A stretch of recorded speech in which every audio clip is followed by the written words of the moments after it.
Hi guys, welcome to my channel. Today I'm going to making vegetable salad with chicken schnitzel for my family tonight. Now I'm going to prepare the sauce for the salad, vegetable salad actually. Teaspoon of honey,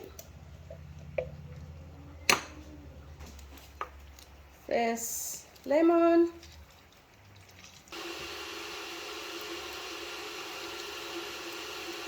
when I finish my sauce now, just make sure that my eggs is boiled.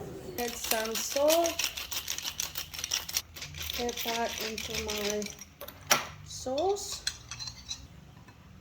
Little bit, 2 teaspoons of olive oil.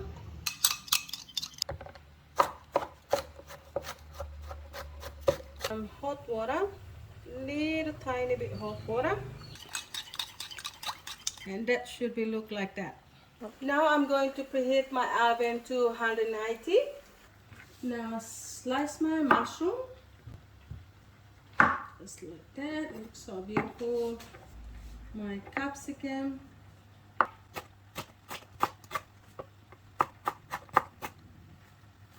Onion.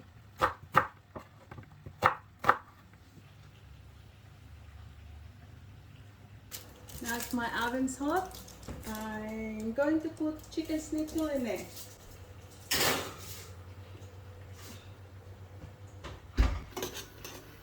Make sure the eggs is cooked. Your broccoli to the pot. Make sure not to cook. Add your beans. My beans is ready. Not too cooked. Looks nice and green. Now I empty the water out and I use 2 tablespoons of olive oil. Oosh. Add my onion, paprika, broccoli, and add tomatoes. Crack your eggs. The final result should look like this.